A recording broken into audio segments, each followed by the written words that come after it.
record on this computer. Done. You guys, happy Friday to my awesome Wholesale to Million YouTube family. What up, you guys? I am super pumped and excited for this interview.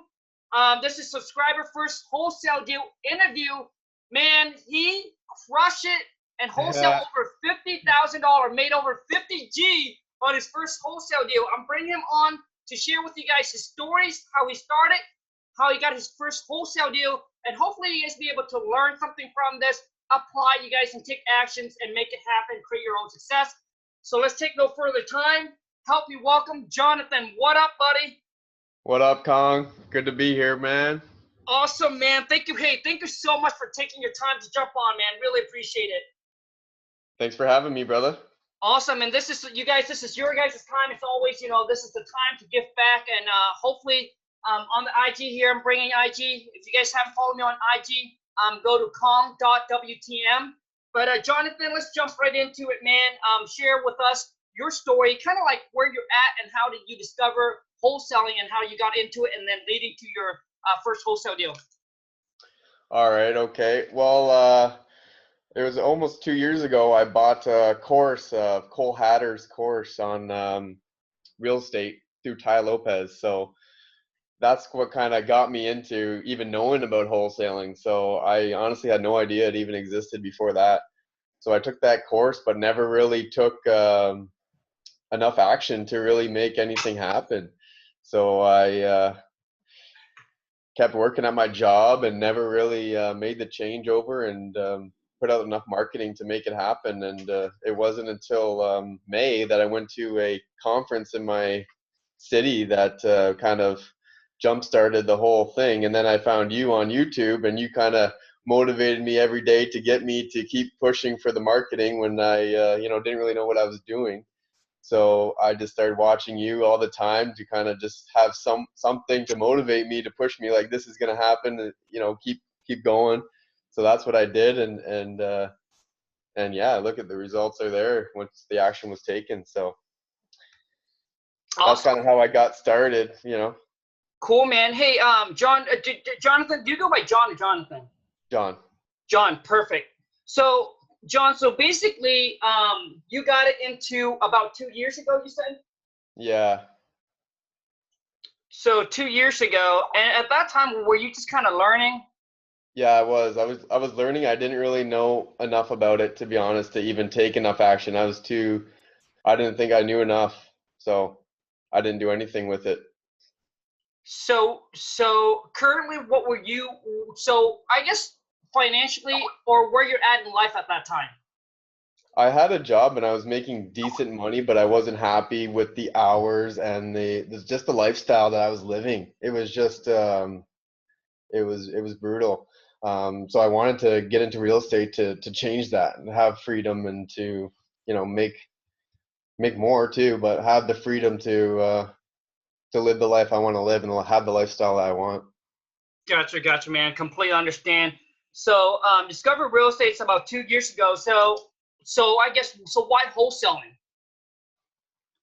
I just felt like I wanted to break free from my job, so I wanted to make money soon and not have a rental property or something that's going to take a long time to really to stack it up and to leave my job. I didn't want to wait 10 more years. I've already been working there for 11 years. I was like, hey, I'm ready to go now. So I felt like wholesaling was the quickest way to achieve that. Absolutely agree, man. So lucky you didn't get into the whole fix and flip game, did you? Oh no, I listened to you, man. And let me tell you, I'm so happy I did. Dude, I am. Yeah, man. I mean, that was definitely my biggest regret. But anyway, John, let's jump into your first wholesale deal, man. So walk us through how you found the seller and then through the whole entire process. Okay, well, I live in Canada, so I don't have the list. So I kind of had to just target certain areas that I knew or I did research on to find out where are people selling, where older homes, so I could put out my letters to those homes. So at first, all I did was handwritten letters, certain areas, any mailbox, driving for dollars, that kind of thing. Found a house that had weeds up above my head. and I just pounded that house, and I was, and I knew I could feel like this was the one. And when I got the first phone call, I turned to my friend that I was with. My mom was there, and I just said, I think this is going to be, the one. So at the first phone call, I could tell that I felt like it was going to happen on this house, and this was the house. It's going to be my first wholesale house. So I got the phone call. He called. He was saying how his brother had passed away, had lived in that house his whole life, 87 years.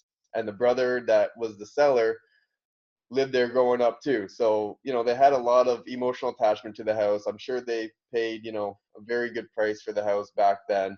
And, he had been dealing with the probate thing for about a year and a half at the time we started talking. So he was ready to just wrap the whole thing up. So I set up an interview. I went to view the house, to view the property. He was there with his wife. He kind of was sitting down in a chair. He just said, go ahead, view it, look around, do whatever you want, come back and talk to me. Okay. So I walked around writing things down that I could see, the whole house needed. Everything was the same way I'm sure it had been for probably 50 years. So, it needed everything. I look through the house. I get back to him and his wife. They're sitting there. They're saying, make an offer. I'm saying, I remember what you said. Don't make an offer. Let them tell you. Let them. So I'm trying to get them to tell you. They're saying they have no idea, no clue what the house is worth. I'm kind of like iffy on the house. I'm seeing the ARV of maybe in the 300s, like low 300s. So I'm thinking, 150 would be a good place to get this house at. And I didn't have access to MLS. I didn't have any real estate agents to help me with comps or anything. I was just going off what I could see on MLS. So I went to the house. They wouldn't say amount. They just looked at me and said, "How much?" I threw out a number. I said 100 grand. You know what they said? They said, "Oh, I don't know, 100 grand." They didn't really know. They said, "Can we think about it?" I know you said, "Don't let them think about it." I was like trying not to, but I, for some reason, said, "Oh, okay, let them think about it." They said they'll call me tomorrow. I said, "Okay." So that night, I'm like all scared, worried. Like, are they gonna accept this? Like, how much is it gonna be? Had no idea. Don't hear anything from them all day. So maybe around 6 o'clock, 6 p.m., I call them. They answer the phone all excited saying, "Jonathan, we're going to take your offer, 100 grand. I was like, "You will?" Okay. I didn't say that, but I was like, "Okay, you will?" Okay, this is great. So I'll meet up with you. We'll go over the agreement. We'll sign it up, and we'll get this thing moving along. They said, "Okay, great." Next day, went and met them at a coffee shop, signed the agreement. And yeah, it was probably a week later that I got the first buyer there, and he was one of he was a buyer that had gotten some of my letters in his mailbox. So he called me saying, "If you do get one, call me, and I'm a cash buyer. I do this stuff all the time. I'll buy it." So I said, "Okay," called him first because he's the only one I knew. So I called him. He came to the property. He viewed it. He loved it. I had it marked at 149.9. So I was just throwing a number out there, like willing to accept 125, anything, whatever they said, I was pretty much okay, ready to go. So he brought his son, a real estate agent. So he was the nitpicker and kind of really making it hard on me, saying, "Oh, wholesalers only make 10 grand per, and this and that, and oh, I know other guys that are doing this, and you're kind of stepping on their toes, it's their territory." Meanwhile, the seller was saying I was the only one that talked to him. He never got any letters, nothing. So I'm pretty sure I was the only one talking to the seller. So I don't believe I was stepping on any toes. I was just doing my thing. Anyways, so we agreed on the price. 149 was going to be how much I was going to sell it to him for. So I sent him the agreement. Then his son, the real estate agent, just started nitpicking that agreement like I couldn't believe. So every detail on the agreement he had an issue with. Everything about it. So maybe 9 days of going back and forth, trying to make this agreement work. I was spent. I was exhausted listening to their, their constant battles back and forth. So I couldn't take it anymore. So I had a real estate agent that I had bought my house with that I contacted to see if he had any buyers. Because at this point, the agreement that I had sent out was already, like, the time to sign it was already canceled. It was over. We could extend, we couldn't. It wasn't really in writing that I had to sell to these guys at this point. So I got my real estate agent. He said, yeah, he had a guy. He was ready to go. The next day, we went there. We looked at the house. I increased the price, knowing how excited the first guys were about the 149. They looked super excited. So I was like, hey, this has got to be a great price. I'll bump it up. I'll put it at 169.9. I know these real estate agent guys, you know how they are. They'll negotiate you down anyways. So I had that 169.9. He came through with his buyer. The buyer didn't say a word, just looked at the property. At the end, I said, what do you think? They said, he doesn't know. Go home, crunch the numbers. We'll let you know. I said, okay. So came home, like, oh man, I hope these guys, call me. 2 hours later, they call me. They offered me 150, back and forth. No. Ended up 156. Sent them the agreement. They had no issues, signed it right away. It was on a Friday night, so they couldn't get the deposit in until Monday. They were all like concerned, saying, oh, is it okay if I put the deposit in on Monday? I was like, yeah, that's fine. It's no worries. Just have it in Monday and everything will be good. So got the agreement in, got the deposit in on Monday morning, and it was a wrap at that point. So I didn't hear anything about it until like closing day. Obviously, it went through. My lawyers contacted me to come pick up the check because I didn't have a direct deposit or anything set up. So I went and picked up the check. I got the check. Maybe 4 or 5 days later, I went to the mall. I went to the mall and I see the seller. And I see the seller and I say, hey, how's it going? And he said, oh, I don't want to see you. And I said, really? What? Why? Because me and the seller, we were friendly, right? Like, we had a good thing going. We weren't, he knew that I could assign it. He knew all the details. But he was kind of upset because I guess he visited the property after the sale date and saw the new buyer.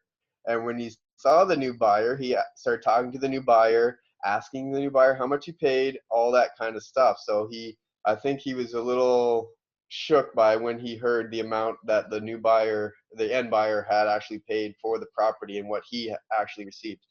So he was a little upset. He did talk to me. He said it was fine, but he felt like I think he wanted me to buy the house. I think he liked me, but he wasn't okay with someone making that kind of money, I guess, off the deal. Sure, absolutely, man. Great story. So, John, and you guys, I'm going to make sure that I'll take you guys' one of them asked this, do you do a double closing? No, because my lawyer told me not to, and I pushed to get the double closing to be done, and he would not do it. I should have went to a different lawyer at this point. I don't know, but I had been searching around for lawyers that knew how to do this stuff. They had done a lot of wholesale deals. This lawyer did. I, told him my case. I told him I know other wholesalers doing the same deals that do double closing when it's this amount.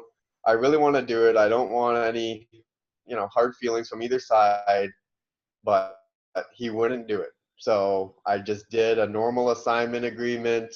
Like I say, the buyer had no issue at all. And yeah, unfortunately I couldn't do the double close. Gotcha. And you guys, I'm going to make sure that I'll take some of your guys' questions here with John. And the thing is, you guys, let me tell you another thing about double closing. A lot of times, just like John mentioned, we do a double closing. Sometimes it's not beside hiding our assignment fee, is because we don't want to cause any conflict or any hard feeling. Just like John mentioned, we don't want to cause any hard feelings with our end buyer. I mean, it could cost a long-term relationship because you know, as a normal human being, something will come up in you like, oh, you felt like the other person makes two more, and it challenged their intelligence and things like that, because you can make it in 9 days or 10 days, and they have to take 3 months or 4 months, even though they're happy and satisfied with the number at the beginning. But, you know, so we just don't want to cause any heartaches or any hard feelings in between. And that sometimes that's why we do a double closing, just to make sure everybody's happy, and keep that relationship. But John, let me break this. So you're in Canada. I am. Okay. I'm in Ontario. Okay, and do you mind? And you don't have to, John. Do you mind sharing? So, are you wholesaling in that area, or you wholesaling somewhere else? I'm wholesaling in London. Yeah. Okay, gotcha. In London. And how do you? I know that you mentioned this property is vacant. Was this a direct mail or like a drive for like? Well, what is it? Yeah, it was a combination of me driving for dollars, but having a stack of letters in my, just a dear homeowner white letter in my passenger side. So when I saw a house that was just, vacant or maybe just no one's home, I'd just leave a letter in their mailbox, and it was getting a lot of calls for me, so it was working. But man, it was tough, just like you said, Khang, without the money to throw up for, to do the direct mail. It was tough. Yeah, man. So John, just make sure I understand you clearly. So this was a drive for a dollar and drop off the letter in the mailbox when you saw the vacant property? Yeah, exactly. Got you. Okay. And so this property had been vacant for a long time. The seller calls you, then you went out there and meet up with the seller and made the seller the offer. Is that correct? Correct. Okay. So you made the offer of, so you figured the ARV is around 300 or so? Is that what you're saying? Exactly. Okay. So 300, you went out and meet up with the seller and made an offer of 100. Now here's the question. I guess you already answered already, but how do you knew to just to make 100, an offer of 100,000? I didn't know. Like I said, I was thinking 150, half the ARV. I thought that's got to be a good deal. Like it needs everything. It needed that 60 grand, 50 to 60 grand worth of work. It needed a complete gut. The yard was just huge and just overgrown beyond the normal person's amount of yard work that they'd want to do, So I just knew there's no way this person wants to fix it up themselves. They're going to sell this place. So I knew there was motivation there to sell. The more I talked to them, the more I learned the hassle the probate had been putting them through already. It had been lingering for a year and a half. They just wanted to wrap it up. They were telling me all this information, so I just felt like I didn't want to insult them with lower than 100. But after I bet 100, I was just like, oh, thank the Lord I did that. Gotcha. And so you went out there, walked through the property with the seller. Now, John, do you have any construction background? Because the reason I ask is how do you know the repair was between 50 to 60,000? Honestly, I went through what you said, cost per square foot, just going through like a kitchen could be 12, a bathroom could be 7, I was just kind of adding it up on this piece of paper that I scrapped piece of paper and a pen that I brought with me, just kind of adding it all up, seeing a little bit of knob and tube, seeing the floors clearly needed work. The bathrooms were just complete wrecks. Every wall needed painted. There was old wood paneling. It just needed to be complete gut, and probably, I just assumed, I just took a guess. I took a guess and went lower than what I thought, just hoping something like this would happen, and it did. So very good, man. Love it. Hey, now now John, so let's give people a perspective of a house. How many bedroom and bathroom and square footage? It was a 1,500 square foot house, 3-bedroom, 1.5 bath. The basement was unfinished, but it was big, and it had a lot of stuff in there, a lot of tools and stuff like that. The kitchen looked right from the 80 years old. It was the same cabinets and countertops that everyone had back in the 70s. You know, it was run down. It hadn't been maintained. It was a single man living there, so he's living that bachelor lifestyle probably, right? So I could tell, you know, some of this stuff, it needed updating, yes, and it also just needed just needed a gut job, because everything was what was good just was so dirty, just needed to be yanked out. Gotcha, gotcha. And the thing is, John, I mean, to me personally, your rehab amount, man, it's pretty, to me, anyways, pretty accurate on a 3 bedroom, 1.5, around 1,500 square feet, for between 50 to 60,000 to do a complete rehab on it. So let me see here. So now, how do you and people see, the thing is, a lot of times you guys got to understand. Like John went out there, give a rough guess. For so many of you guys, overanalyze, trying to figure out the exact number, and so afraid to pull the trigger because you are afraid that you might be off on your number. And this is where the massive action takers comes in. Is you just do a rough calculations, do the best you can, make that initial offer, lock that property on the contract, and then worry about the next step. But everything seems to work out great for John. Now, how much did you put down as a earnest money with the seller?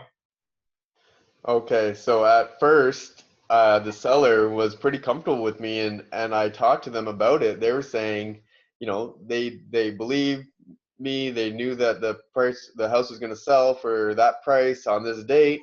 They were totally with me. I asked them how much. You know what they said? They said, doesn't matter. They said zero. And I said, well, you got to do something, you know? So I think I had $10 at first. I think I just threw $10, and they were like, okay, yeah, totally fine. My lawyer was the one. It's like, that's low. You want to do more. Thousands normal. You know, I said, oh, I don't know. But I did end up correcting it, and I put 100 down because my lawyer basically talked me into it for whatever reason. Okay, man, awesome. And the thing is, you guys, I guess, so John did a great job building rapport with the seller and creating that relationship and that trust. And it's something that you guys can do with the seller. It'll just be so much easier to work with them. So $10 earnest money down with the seller. How long do you tie it up for? 45 days. So 45 days. Yep. Took you how long to find a buyer?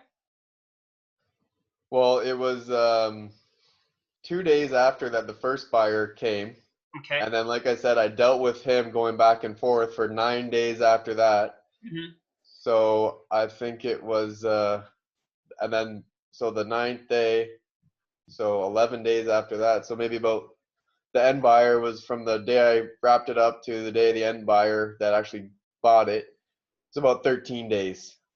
So from start to finish? From start to finish. From start to finish, 13 days closing. How much was it again? What was the sale price? No, what was the total assignment fee? 56,000. Not bad, eh? Not bad at all, man. I know that there's people that work the whole entire year and don't even make that. I used to work the whole entire year and make 30K. 13 days for 56K, man. Congrats, bro. Thanks, man. Hey, now, how much did you have the buyer put down as the deposit? $5,000. Nice. Mm-hmm. And so your second buyer knew how much you made on the assignment fee, obviously, right? Yep. Right when you sent the assignment agreement, and they have Yep. no problem with it. Like I said, I called my real estate agent, and the buyer said the only words the buyer said to me at the property was, I'll go home and crunch the numbers. And other than that, the buyer said nothing to me the whole time. I never heard a peep from them or the real estate agent the rest of the time. So it was like a dream come true after dealing with the other guy for 9 days, just grinding me down, Khang, just grinding the agreement to. It would have never happened because he just wanted such a tainted, like a lopsided deal for his dad, because his dad was the buyer. He was just representing him as the kind of the deal maker, right. I guess. His dad was the actual buyer that was going to fix it up. Right. So, yeah. I feel you, man. I feel you. I had the exact, not exactly the same, but very similar. Where an agent's, this is back when I didn't do it virtually, and agents pull me out, meet up with the sellers, and he was just nitpicking. I'm talking about, oh, he's like, there's not a period here. There's this word should have been this and that. So all kinds of stuff, man. But we're able to get that deal done as well. So 5K deposit from the end buyer. Yep. So let me see if I have any other questions for you. The attorney didn't, and you did an assignment. Attorney said don't do a double closing. Now, how do you found this attorney? All I did was I called around to different places in London. I asked other wholesalers in my city as well. He was at one of the real estate conferences I was at too. So I just felt like he was a contender. He, out of I think 10 or 11 lawyers that I contacted, only 2 of them were familiar with even the assignment or a wholesaling transaction. So I obviously leaned towards those 2. He was the one that I picked because I felt like I knew him or I had seen him at the conference. So I felt like other people were using him too. So Okay. that's the only reason I ended up picking him. Gotcha. Awesome, man. And and I guess you guys don't have a title company there? Just attorney? No, Okay. unfortunately, no. Gotcha. Yeah. Done, man. So so John, share with everybody kind of, I guess, where you at right now, and kind of what are your plans? Well, right now I was dealing with another deal that ended up not going through. I had it under contract. The buyers, there was a few buyers that really wanted it. A couple of them wanted to extend the closing date, which I couldn't do. And the one buyer was a real estate agent that was just another nitpicking the details to, just too much. It made it tough for me because I had to go back to the seller to try to change the closing date. They wouldn't do it, so those 2 buyers backed out. Then the real estate agent that wanted to buy it, he was just he wanted too much. So when I went back to the seller to ask to get him what he needed, the buyer said no to that as well. And the time expired on the contract, and unfortunately I did $100 on that one, and my lawyer said it was a good idea just to give it to them. So I just gave them the $100 and walked away. They signed a mutual release form too. My lawyer made them do that. So yeah, that's where I was at a couple Gotcha. days ago, and I just tied another one up under contract yesterday. So this will be my 3rd one. So this will be my first one kind of virtually. I didn't have to meet the seller or anything like that. So hopefully this one goes through too. So we'll see about that one. Nice, man. So the first one execute, second one falls apart. Got a third one tied up on a contract right now. Yep. Now I want to ask you on the second one, John. When you go back and try to extend the date out with the seller, have you offered the seller some money? I did. You did. I did offer the seller some money. What it was a duplex, right? So they had a tenant living in the front, but his monthly rent was all inclusive, and it wasn't covering the bills. And the owner didn't live at the property, so the back was vacant. So the owner was actually paying to keep the property a little bit. I don't know how much, a little bit, a few $100 a month, just to keep the property. So they really wanted it sold quickly. Right. When the buyers couldn't do it, and I had run out of chances, because I even asked the seller to allow me back into the property to bring more buyers, but at that point the seller was just ready to be done with the whole thing. Sure. So I couldn't make it happen for them, unfortunately. Gotcha. Sure.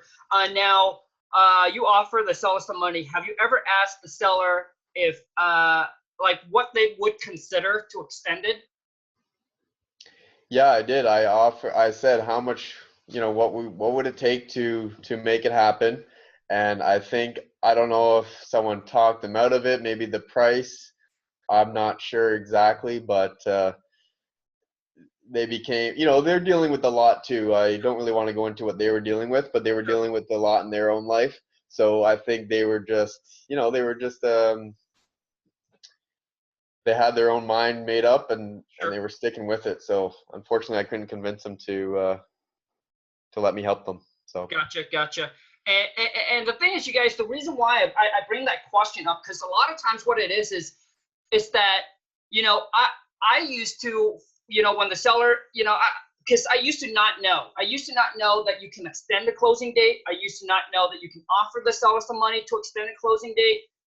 So a lot of times what it is when you don't know, when the time run out, you just okay, we're just gonna cancel. But what I'm sharing with you guys is that it seems like John has done everything already. Everything that I would do. It's going back to offer the seller more money to extend it. Ask them if they don't, ask them what would it takes and things like that. So what I'm trying to tell you is that if you already have a buyer online, you're going to try to do whatever you can to see if you can save the deal and make the deal happen. And if you try everything already and it just doesn't, then it's just time to move on. That's all. Now, John, we're going to try to wrap this up here. I'm going to try to see if there's any questions here. Any questions you guys have from IG, pop it in. And I'll ask John to see if he can drop you guys some answer. But John, let's wrap it up, man. And, for those that are starting out, what kind of tips or advice would you want to give to them? I'm sure the best one is to take more action sooner, and don't try to, just like you said, just don't overanalyze. Don't try to know every detail. Just get your contracts and your lawyer ready, and just go out there and just try to make it happen. Awesome. That'd be the best thing. Yeah. Awesome. Now, John, if people want to connect with you, when people want to connect with you, how do they connect with you? Check me out on Facebook, Jonathan Baskett. I'm on there. So if you have any questions or just want to say what's up, go ahead. Just on Facebook, that's it? Yeah. That's awesome. where I am most of the time. So okay, cool, man. I'll make sure I put John info in the description. If you guys want to reach out with him, connect with him, and things like that. Let me see here, John. Any last inspiring word, motivation things you want to tell the audience, man? That if you're on the brink of thinking of doing it and you haven't pulled the trigger and taken the action necessary to get it done, that you just got to push past, man. Like, you got to watch Khang and just see that there's other people out there doing it, and you can do it too. It feels like it's not real until it's done. So just take action. Cool, man. Hey, John, I know that you mentioned that the third deal you got on the contract virtually. Are you going to start doing it virtually now instead of going out there and meet up with sellers? I'm going to try at first, Khang, to try to go more virtually, because I've dealt with a few things. I know you have too, where a seller or someone that calls in gives you a runaround or whatever, and I'm trying to meet up with them, and there's just, they're not home or whatever the case. They're just trying to, jerk you around. So yeah, I want to go virtual so I don't have to deal with that anymore. And but I'm still new, so I still want to just, I want to make it happen. So I want to do a good job. I'm still getting used to the comps and all that. So I don't mind going to the property and really analyzing every detail at this point, but I want to be virtual all the way so I don't have to deal with that, those few issues that come up. Nice, man. John, I want to say, dude, congrats, man. Congrats. That's just so awesome. So are you right now full-time into this, or do you still have a job? I'm full-time this is it for me. This is my dream, and I'm going to make it happen. So I'm going full blown into this and just reinvesting everything into marketing and just trying to make it happen. Love it, man. And what are the marketing channels that you are doing right now? I'm doing letters, and I'm doing bandit signs at this point. Mailer and bandit sign. Yep. And has the bandit sign been working out for you? Yep. The bandit sign is the one that just that worked for me to get this deal that I just locked up. Cool, man. And people probably want to know, how many bandit sign are you putting out? Put out 100. Nice. So 100. I got a ton of calls, and you know, this one was motivational through the roof. So you know, it worked out nice. Love it, man. Motivational through the roof. So 100 bandit sign. How much did that cost you, John? You know what, Khang? I made those, so you know what? It was cheap, $100, dollar store. So you know, you don't need anything fancy at first, guys, right? Love it, man. Love it. So, you know, John, when I first started, man, people would, you know how, because I have other investors in my area, they would go get their whole entire car, like to a, to a shop where they actually put those, so they basically put the lettering on your car, like professionally.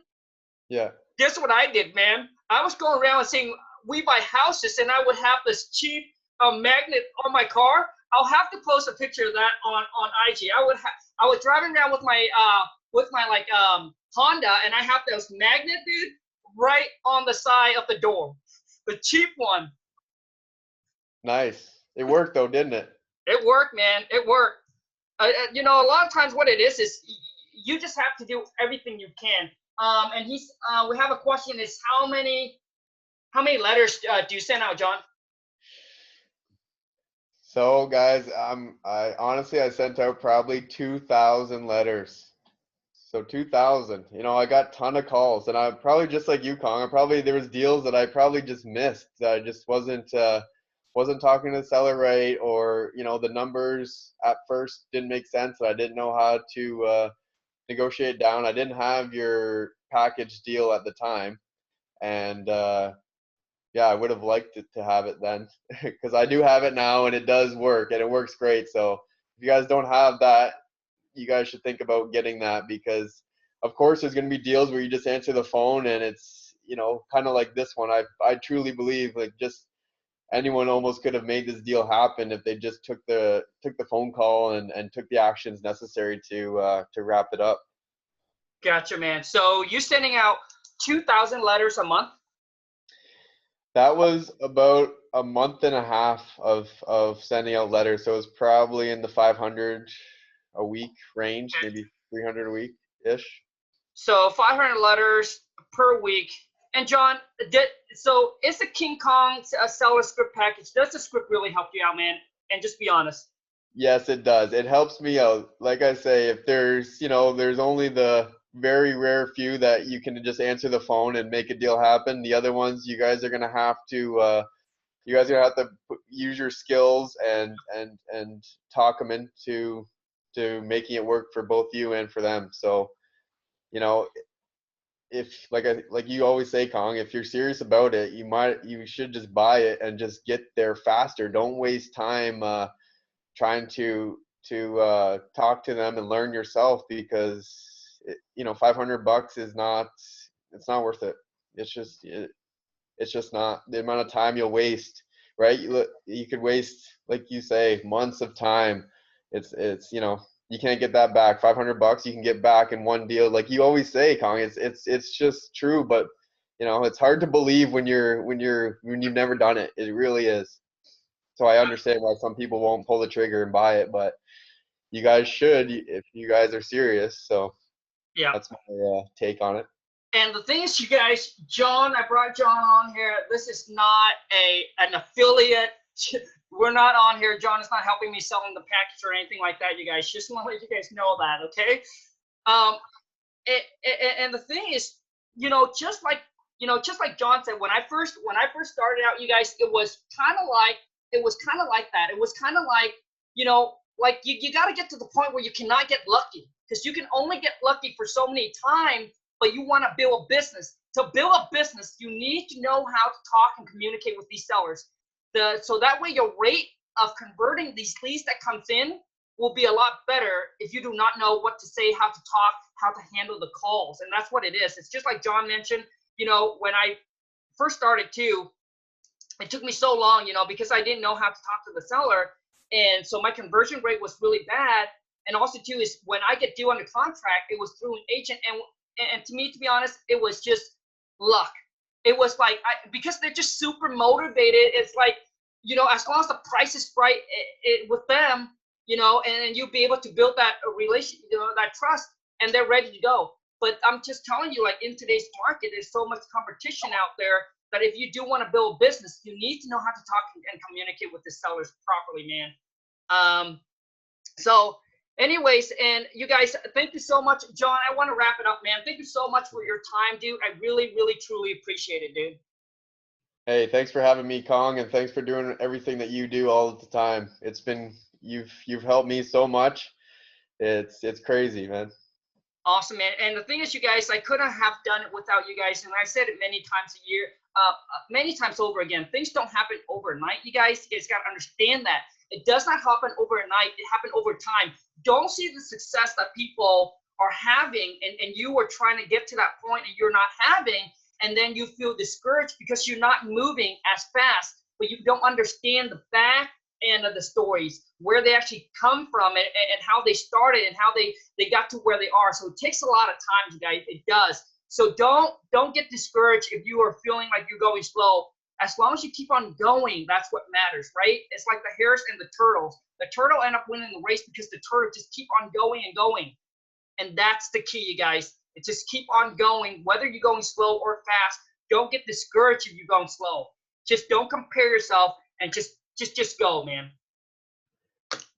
So John, thank you so much, you guys. And if you guys are new to the channel, or you recently closed your first wholesale deal, man, drop me a comment with your email, or email me at wholesaletomillions@gmail.com. I'll make sure I put it in the descriptions. And if you guys want to buy purchase my King Kong Amazing Seller Script package, you guys will also get to enter my private Facebook group.